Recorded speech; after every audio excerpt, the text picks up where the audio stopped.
Okay, All right. we're here today with Joanna Mata-Pilatovic. and Adam Banny, and we're here to be able to talk about a number of different subjects having to do with spirituality, metaphysics, and Maybe dreams. Maybe dreams. Relationships. relationship sounds good. Co-creation. Maybe Co-creation. Universal. There we go. Laws. I love your accent. I was like co-creation. What is that? Oh, co-creation. Oh my God! My- Again. I'm gonna make fun of you a little bit here and there. Is No that okay? problem. Yeah, just correct me. Just correct you. There we go. It sounds fun. All right. So what we're going to be talking about today is those things. Why don't you introduce yourself though first? All right. So I'm an author, dance teacher, coach, life coach, and I'm here in Los Angeles with my new book, The Oracle Here or There. Aha. And Aren't you having a book signing somewhere? Yes, I do. This Saturday. Where is it? In Mystic Journey store. This is actually where we're sitting right now, this beautiful environment. It's 1624 Abbot Kinney Boulevard in Venice. It is, exactly. It's 6 o'clock It's till 8 o'clock. We have a book signing and little workshop about dreaming and co-creation. that sounds great. That will be That's fantastic. going to be a good thing. We're going to have a good crowd here, so make sure that you come, you sign up beforehand, because there's going to be a number of people here, and you wouldn't want to miss it. I actually went to one of our other events, and it was really great. Awesome event, very inspirational. So make sure you show. That's this Saturday at 6 p.m. at Mystic Journey Bookstore at 1624 Abbot Kinney Boulevard. And awesome, be here. All right, that sounds You're great. invited. There we go. Free event. You know, the last Free gifts. free gifts, free Free gifts. Oh wow. Free gifts of images of the abstract art connected with Feng Shui and symbolism. So get your free gift. There we go. Free gifts are good too, eh? And, what do we call that? Like swag? Is that swag? Do we give swag? I don't even know Are we what you're getting? talking It's about. that's like What is swag? swag is where they hand out like bags of things at these celebrity events, and it's like free stuff. Well, you can pick several images if you like. There we go. That'll be this version of spiritual swag. Exactly. Great, great, great. So we were talking last time in regards to portals. It's very interesting. Yes. Remember portals? Yeah. I remember exactly. We mentioned that considering where the soul will be passing to another lifetime, when the death is happening, so transition to another dimension, and we try to figure out when the portal is opening and feel where the soul will be passing through or not. What Yeah. is that depending on? It's interesting. I mean, a lot of the work I've done and a lot of the intuition and channeling I've done has really pointed out that portals are created by many, many different things. One of the things that portals are actually created by, and this is a little bit NC-17, but we're going for it here, is by orgasms. Orgasms actually create portals. One of the ways in which they create portals is they create portals between the well of souls, where the souls are, and the woman's womb. And that is one of the interesting ways of doing that. Also, the Druid wizards in the Celtic age of the 1300s, they actually used that same technique for what they called, in their terms, teleportation. So they actually used that same sort of pre-orgasmic energy to create portals to teleport to other places, to warn individuals, and to be able to help with the public good. Yeah, are you also mentioning, because that's the main way how you can come to this earth, to that portal, but also you can travel with together to that portal with somebody. It's a very interesting thing that, you know, I mean, and It's a little bit danger there. there's a little bit of danger there.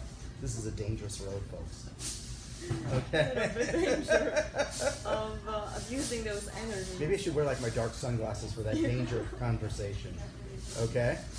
I'm gonna get, hold on a second, I'm gonna get the dark sunglasses because I think this might get dangerous, this Oh, my. conversation. There we go. Hopefully not. Maybe I should wear, Always one. should I wear a helmet as Just- well? We're just talking about, Okay, all right, are you ready? Different energies. We're talking about danger. no, you can take it off. I can take it off, okay, great, here we That's go. okay. All right, Yeah. so we were talking about portals. Another thing we were talking about was guides and angels. What are your thoughts on guides and angels? Guys, and oh yeah, we were talking about differentiating if you are channeling an angel or another spirit, and if this spirit is really coming from the source, light, God, or this is somebody disconnected and looking for opportunities on earth to, well, there are different agendas. So basically to express yourself or to just feed on your energy, because the entities who have no body, they basically need food, and that's energy. So we were talking about those entities, how to differentiate them, so how you ask them questions, and this is coming from light. But you had something interesting, how you differentiate. Well, the differentiation that I've seen, we've been working with so many clients over the years, and people will ask me, how do I know if it's evil? How do I know if it's good? The first thing I like to say to people is let's take the power away from evil. And the way you take the power away from evil is to rename and retitle, because words are powerful, Yeah. to rename and retitle good and evil. Why don't we just take good, and instead of calling it good and holy and lights coming from heaven and whatever, just call it connected to the oneness. If I was connected to you totally and I truly understood that, then it would be, for me to hurt you would be like stabbing myself in the leg. Okay? So connected, let's let it take the place of good. Now when it comes to evil, let's take a look at this. Evil in and of itself sounds like this horrifying thing that makes people shudder in the middle of dreams and they wake up in the middle of the night all in sweat. But the bottom line is all evil really is disconnected from the oneness. And through that disconnection, it makes justifications that seem inhumane. One of the most intense aspects of that are these different types of horrible situations, let's say, like the Holocaust, okay? The Holocaust was guided by an individual who was horribly disconnected and made justifications that the individuals were the other individuals, other people were the enemy, other people needed to be exterminated, other people were threats to him, okay? Yeah. As opposed to being connected. Then I was something to it. Yeah, and in addition to that, one of the interesting points is the way we look at this planet. If we are disconnected from it, we look at it as a resource just to use. But if we looked at it as a connected basis, we'd realize we are part of this organism. And feeding off the planet and using its resources as if it's just something to fill up at a gas tank is sort of like chewing on your own leg for food. It just doesn't make much sense. So there's connected and disconnected. That's the first thing. The second thing is when you're with these individuals, there's a couple of different ways to differentiate. The first way is to be able to take your attention and put it into your heart. And from the perspective of your heart, ask if these individuals, just from your heart, are connected or disconnected. That's the first way. To be able to find out if these individuals are going Connected to you or to the source? to all. Okay. We are source. Okay. Yes, connected to all. All right. And I don't even like taking source and making source over there. You know what I mean? Yeah, it's part of it is you, part yeah. of your spirit. It's part of your spark. So ask if it is connected or if it's disconnected. Many times it gives a feeling of sort of a wandering feeling of curiosity that has a hunger to it. If you sense hunger as well, when you go down to your heart and you sense hunger from that other being, once again they are disconnected. Another way to be able to work with it is a more classic way. And the more classic way is if it is a spirit that is more benevolent as opposed to malevolent, then that spirit usually gives you space and doesn't get into your face. Okay? That spirit is usually anywhere within your dreams or with your visualization, usually 12 feet or more away from you. Okay?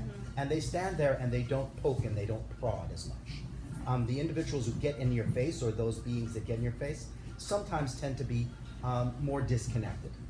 And it's interesting. They're like, too close. They're too close. You're differentiating them by a feeling, how you feel in a relationship Yeah. with them. Yeah. If you feel, you said curiosity, then it's all good, or love, gratitude, then of course it's good. But if you're slightly scared, insecure, or it's too close, or it's taking your energy or space, Right. then it's not. There is only one illusion there, because some of them, they are introducing themselves as coming from light. This is why this question maybe is not the best, like, are you coming from light?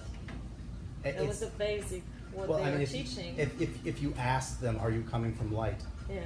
Their answer would probably most likely be yes. Of course. But that's why you use your senses. That's why I tell people to get into their heart as well. Yeah. Inside your head, you Feeling. can stand there and you can look at a visual that can be presented to you that may look like something that you're familiar with, and that's what they utilize, things that you're familiar with. And then from your head, you'll stand there and go, oh, yes, this is good. It's from a place of light because I'm familiar with it. But from your heart knows that. Yeah, I agree with that. There is one more thing, because if you connecting to the spirit or other entities, Is that yours? That is mine. Mine? Hold on a second, folks. This may be an emergency phone call. And in that case, Yeah, we will emergency. cut and get back on again. Oh, this is an emergency phone call. Is this emergency? Yes. All right, we gotta take it then. Hello.